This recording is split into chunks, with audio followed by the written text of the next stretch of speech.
Happy Monday morning, everybody.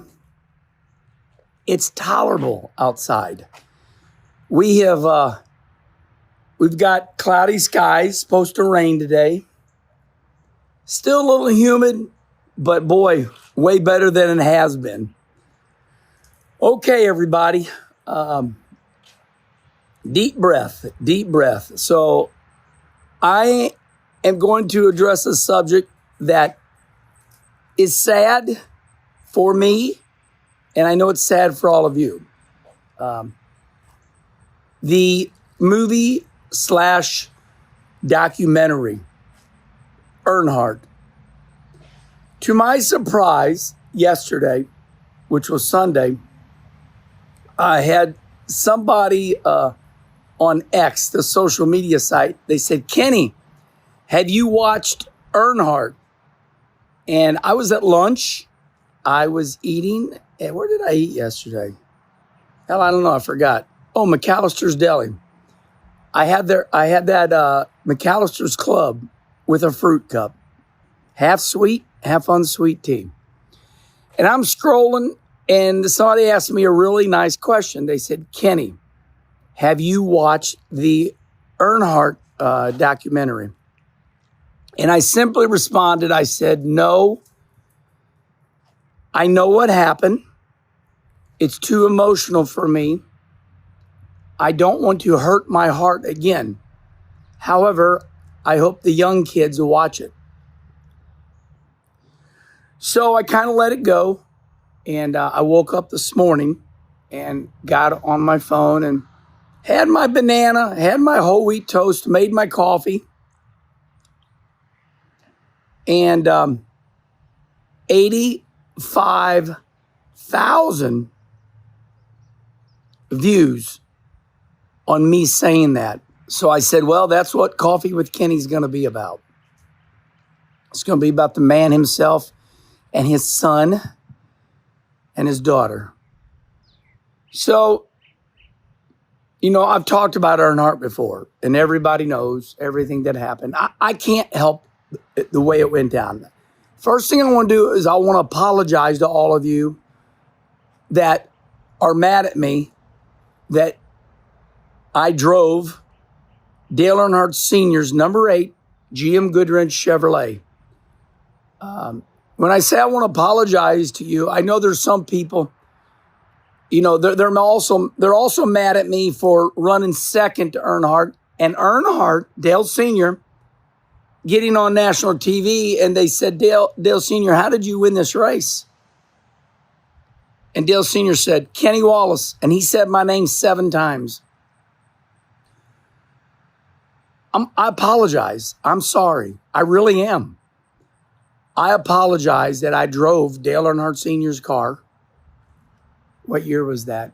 1988, November of 88. I drove the number 8 GM Goodwrench Chevrolet at Martinsville. I think I finished 12th. Respond right here. Look it up. So I drove his car, and Tony Uri Sr., the dad, he was the crew chief. And I drove his car because I was going to be a NASCAR Xfinity driver the next year. And I was going to go for Rookie of the Year, the championship. I was coming out of St. Louis. Actually, I flew from St. Louis, or drove, I can't remember. I think I flew. I flew down there, but somehow I sent my seat down there. So there I'm on VA Road.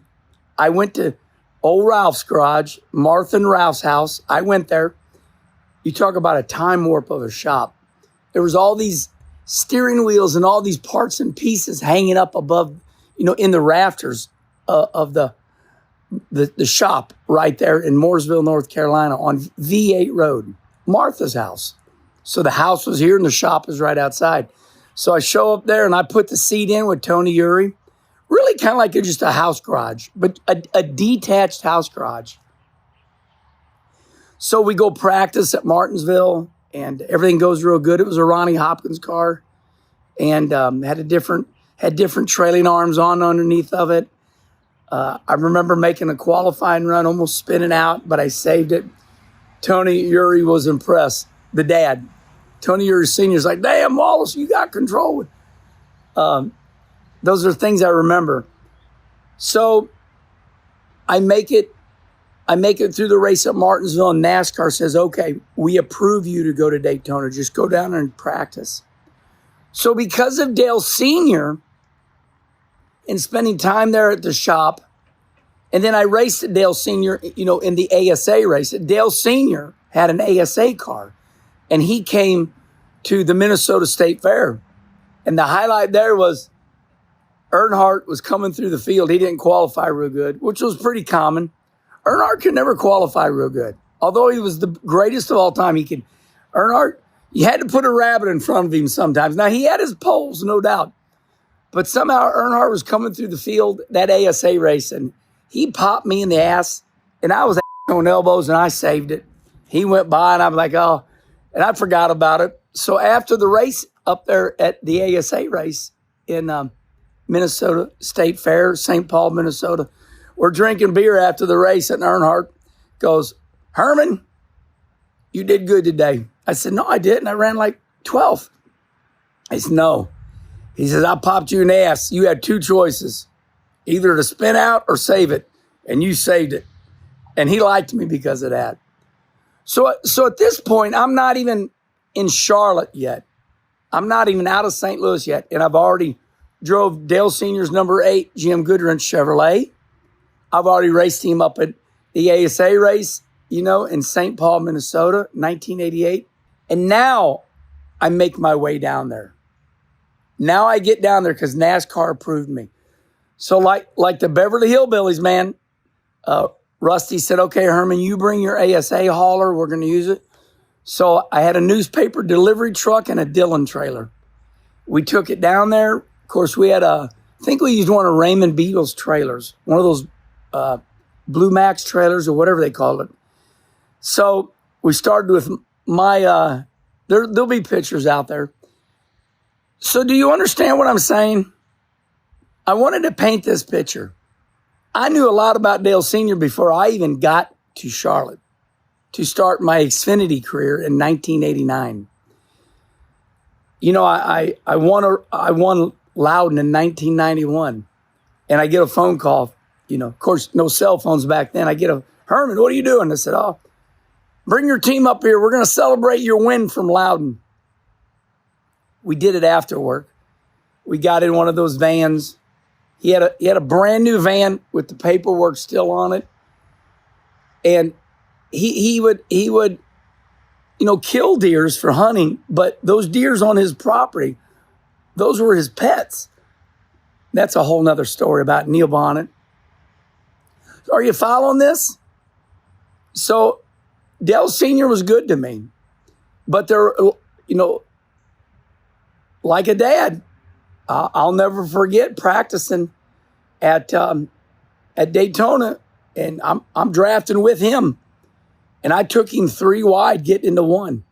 He chewed my ever living ass out like my dad would, or like Rusty would, or Mike. Mike doesn't ever chew my ass out. Rusty and Dad would. Rusty would chew my ass out more than anybody. Dale Sr. chewed my ass. You never take me 3 wide in practice. Yes, sir. Yes, sir. So, then you fast forward to the end of his life where, we come from the back of the pack at Talladega. We win the race. How did you win the race? Kenny Wallace helped me. If it weren't for Kenny Wallace. Then Mikey Waltrip writes that book, In the Blink of an Eye. And in that book, Mikey tells a story that Dale Sr. stands up in front of everybody before they go to Daytona. And he looks at everybody. And this is in the book. It's not my words.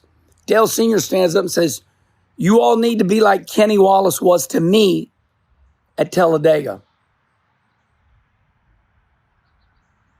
You all need to be like Kenny Wallace was to me at Talladega. You stay loyal to me, and this is the only way we're going to win this race. That's what it says in the book.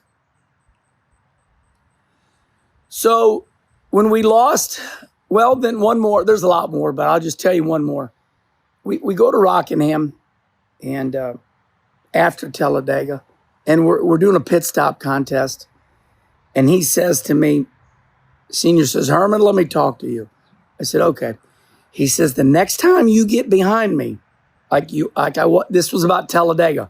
Dale Sr. giving me advice about Talladega. He says, next time you get behind me and I start swerving, he says, trying to break the draft, he says, don't swerve. Don't try to follow me. Just stay straight. Wow. Earnhardt thought enough of me that he taught me a little secret. You know, when you go down the straightaway and you got a lead and the leader starts swerving, he says, don't swerve. Don't try to follow me. Just keep going straight. So when Earnhardt died, oh, and also he was good to my wife. Dale Sr. really liked my wife. Not for sexual reasons, just because Kim's quiet and Kim's got those dark brown eyes. He was always very nice to Kim. And of course, him and Rusty were really good friends. And I got a lot of great memories. I could go on 2 hours. So when Earnhardt died, there was one documentary that came out. You know, there's been about 4 now. And the first documentary, I remember laying in bed watching it. And, just crushed me. And I promised myself after that, I would never watch another one. Because I'm a happy person. And I know what happened. I know everything. I know about Dale Jr. and I know about Kelly. You know, I know about Carrie. I know it all. I'm not bragging. I'm just saying I know. And I don't want to relive it again. I was racing him during that time. I was in the races during that time. And then friends with him too. So I don't want to relive it. And I don't want to, it's kind of like, hey, you know what, Herman? If you watch the Dale Earnhardt, if you watch the Earnhardt documentary, look, bang, bang. Hey, you can run your head right into a brick wall again. You want to do that? I don't feel like it. So hopefully I've explained everything to all of you. It hurts too much. Let's put it that way. Okay. And then my middle daughter, Brandy, watch it. It destroyed her. She texted me every 5 minutes because she knows I lived it. And she's like, Dad, oh my God, and my daughter could not get over Dale Jr. and Kelly being raised so rough. She couldn't get over it. And I tutored her through it. I said, listen, honey, that's just Dale Sr.'s dad, Ralph. Those guys were broke back then. It was not fun. Everybody talks about how life is so miserable right now. Oh, no. You wanted to be miserable, grow up back in those days. That's when people really had no money. You guys are pissed that you don't got no money to go to Six Flags or some shit. Those people had no money, they couldn't eat. Kenny Schrader said it best. Everybody talks about how good the good old days were. I don't remember those days being so damn good. Have a great Monday, everybody.